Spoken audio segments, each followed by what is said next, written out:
안녕하세요. 오늘 저희가 살펴볼 자료는 한 청취자께서 보내주신 건데요. 정말 생각할 거리가 많은 내용입니다. 네, 최근에 안타깝게 세상을 떠난 방송인 오요하나 씨의 죽음을 계기로 열린 한 강연의 녹취록이에요. 자살한 영혼은 과연 어떻게 되는가? 또 윤회는 가능한가? 이런 질문과 답이 담겨 있습니다. 네, 맞습니다. 저희도 이걸 읽으면서 참 여러 가지 생각을 했는데요. 그래서 이번 시간에는 이 강연이 제시하는 아주 독특한 관점을 깊이 한번 파헤쳐보려고 합니다. 저희가 이 관점에 동의한다거나 이걸 사실이라고 단정하는 건 절대 아니고요. 그렇죠. 보내주신 이 자료의 논리를 충실하게 따라가면서 그 안에 담긴 진짜 핵심 메시지가 뭘까 이걸 파악해보는 게 오늘의 목표입니다. 네, 이 강연은 자살이라는 걸 단순히 개인의 비극으로만 보지 않거든요. 맞아요. 이걸 사회를 향한 희생이라는 굉장히 다른 차원의 틀로 보더라고요. 우리가 보통 생각하는 거랑은 거리가 좀 있어서 그 논리를 하나하나 따라가면서 곱씹어볼 지점이 아주 많을 것 같습니다. 좋습니다. 그럼 그 핵심 주장부터 바로 들어가 보죠. 강연의 가장 파격적인 지점은 역시 자살을 희생으로 다시 보는 부분이잖아요. 네, 녹취록에 이런 말이 나오죠. 이 사회가 잘못되었기 때문에 내가 죽음으로 그걸 알려주고 간다. 이건 단순한 개인의 고통을 넘어서는 어떤 사회적인 메시지라는 선언처럼 들려요. 그렇습니다. 강연자는 만약 사회가 정말 건강하고 올바르게 돌아간다면 누구도 스스로 목숨을 끊는 그런 극단적인 선택은 하지 않을 거라고 단언해요. 그러니까 어떤 분야에서든 스스로 목숨을 끊는 사람이 나온다는 것 자체가 그 시스템에 아주 심각한 문제가 있다는 신호라는 거죠. 죽음으로 사회의 병든 부분을 고발하는 행위다 이렇게 보는 거군요. 네, 바로 그거죠. 근데 여기서 듣다 보면 이런 생각이 들 수도 있어요. 오요한나 씨 경우처럼 특정 조직이나 개인의 잘못이 어느 정도 드러났는데도 그 책임을 전부 사회로 돌리는 게 맞나? 네. 정말 중요한 지점인데요. 이거 혹시 가해자한테 면죄부를 주는 논리가 될 수도 있지 않을까요? 네. 강연자도 그걸 예상했는지 녹취록을 보면 책임은 그 조직에 있는 게 아니고 이 사회에 있는 것이라고 딱 선을 긋습니다. 명확하게 이야기하는군요. 네. 이게 책임을 피하려는 게 아니라 문제의 뿌리를 더 깊게 보려는 시도에 가깝다고 봐야 해요. 강연 논리에 따르면 그 특정 가해자나 병든 조직은 네. 사회 전체에 퍼져 있는 모순이 가장 약한 고리를 통해서 그냥 터져나온 현상일 뿐이라는 거예요. 비유를 하자면 밭 전체 토양이 오염됐는데 유독 한쪽에서 먼저 작물이 시들었다고 해서 그 자리 흙만 탓할 수는 없다는 거군요. 정확합니다. 바로 그 비유가 맞아요. 그래서 그 개인이나 조직을 처벌하는 건 그냥 증상만 치료하는 거지 근본 원인은 그 오염된 토양, 그러니까 사회 자체를 바꾸지 않으면 결국 다른 곳에서 똑같은 일이 또 터진다는 경고군요. 네. 그래서 강연자는 사람들이 가해자를 막 지목하고 비난하는 데만 빠져드는 걸 좀 비판적으로 보더라고요. 물론 그 사람들 잘못이 없다는 게 아니고요. 아니죠, 당연히. 거기에만 집중하면 우리 사회가 진짜로 공부해야 할 기회를 놓친다는 겁니다. 그리고 이 공부를 안 했을 때의 결과에 대해서 정말 충격적인 주장을 펼칩니다. 네, 맞아요. 여기서부터 이야기가 갑자기 확 커지죠. 솔직히 저는 좀 받아들이기 어려운 영역으로 넘어가더라고요. 그렇죠. 사회가 그 희생을 통해서 배우지 못하면 자연이 직접 나서서 더 큰 비극을 일으킨다.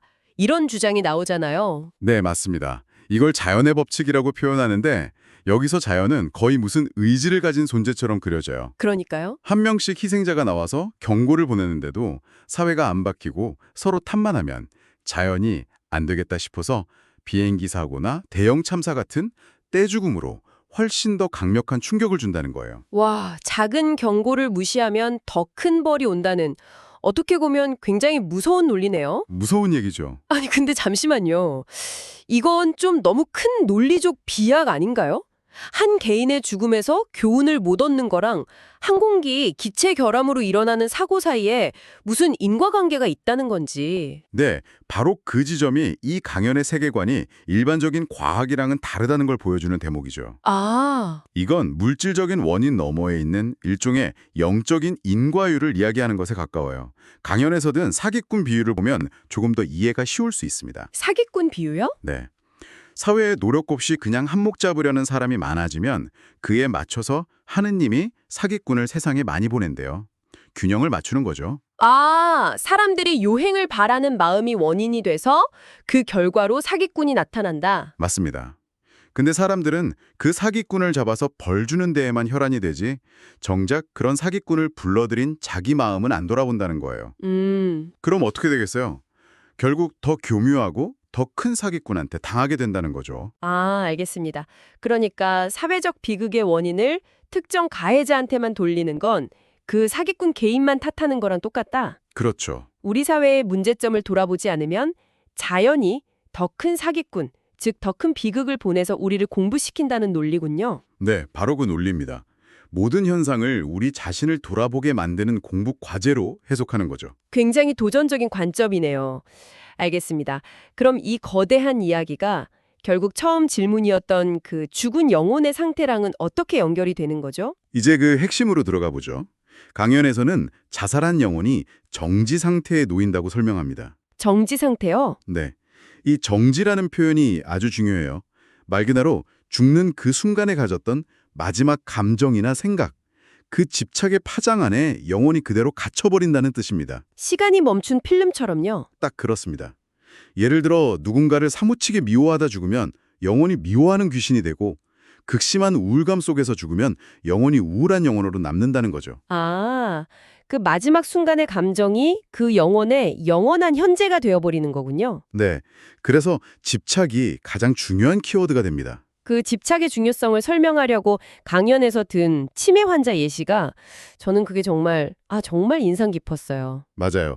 보통 우리는 치매를 끔찍한 병으로만 생각하잖아요. 그렇죠. 근데 강연자는 100% 치매가 진행된 사람은 좋고 나쁨에 대한 분별은 물론이고 세상에 대한 모든 집착이 사라진 상태라고 말해요. 아, 집착이 없는 상태. 상태로 존재할 뿐이라는 겁니다. 심지어 그 치매 환자는 남은 가족들에게 인내와 사랑을 가르쳐주기 위해 온 스승일 수 있다는 해석까지 내놓습니다. 와, 집착이 사라졌을 때 영혼이 오히려 자유로워진다는 역설이네요. 바로 그걸 보여주는 아주 강력한 예시죠. 듣고 보니 정말 그렇네요. 마지막 순간의 집착이 영혼의 상태를 결정한다. 그럼 다시 처음 질문으로 돌아가서 사회를 위해 희생한 영혼들은 어떤가요? 네, 이분들의 죽음은 개인적인 원한 같은 집착이랑은 성격이 좀 다르잖아요. 사회를 향한 고발이니까 이 영혼들의 길은 다를까요? 강연자의 대답은 명확하게 그렇다입니다. 윤회할 수 있다는 거죠. 아, 할 수 있다. 네, 왜냐하면 그 죽음은 개인적인 집착이 아니라 더 큰 대의, 즉 사회를 바로잡기 위한 희생이라는 공적인 성격을 띠기 때문이라는 거예요. 영혼 스스로가 자신의 죽음이 헛되지 않은 희생이었음을 깨닫고 받아들이면 아, 받아들이면 네, 그러면 사후에 큰 고통 없이 다음 단계로 나아갈 수 있다고 합니다. 스스로의 죽음에 담긴 의미를 깨닫는 게 중요하다는 거군요.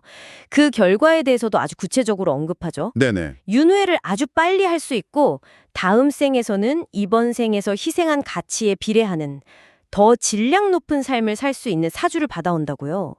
이 질량 높은 삶이라는 표현이 참 독특해요. 그렇죠. 물리학 용어 같기도 하고. 네, 그냥 더 나은 삶이 아니라 굳이 질량이라고 표현한 데에는 어떤 의도가 있을까요? 굉장히 좋은 질문입니다. 그 단어 하나에 이 강연의 세계관이 딱 압축되어 있다고 봐요.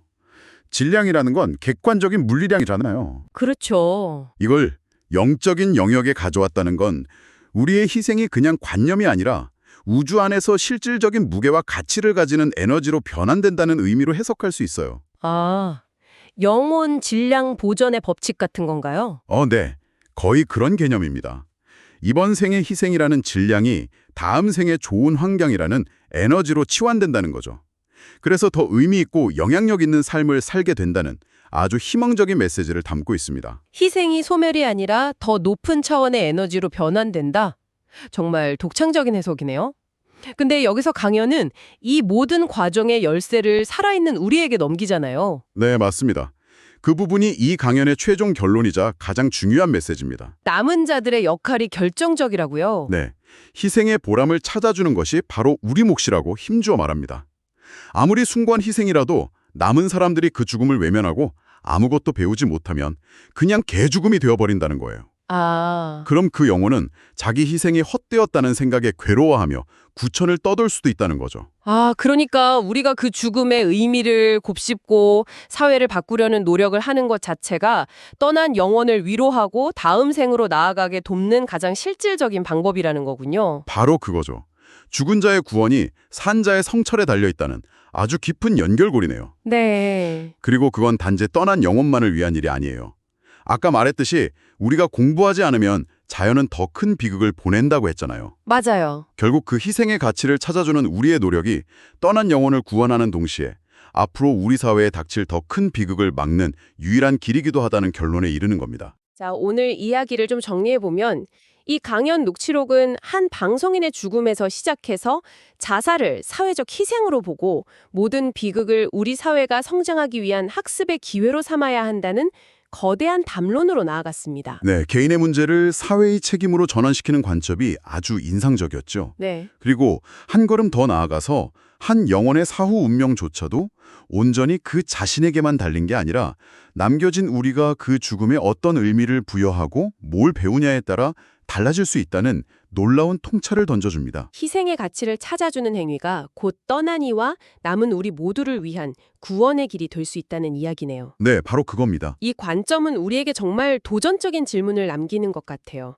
앞으로 우리가 어떤 사회적 비극을 마주했을 때 습관처럼 반사적으로 누구 잘못이야를 외치면서 비난 대상을 찾는 데 에너지를 쏟기 전에 잠시 멈춰서서 이 사건이 지금 우리 사회에 무엇을 가르쳐 주려고 하는가라고 먼저 질문을 던진다면 과연 무엇이 달라질 수 있을까요? 아마 강연자는 바로 그 질문의 전환 속에 모든 해답이 들어있다고 말하고 싶은 것 같습니다.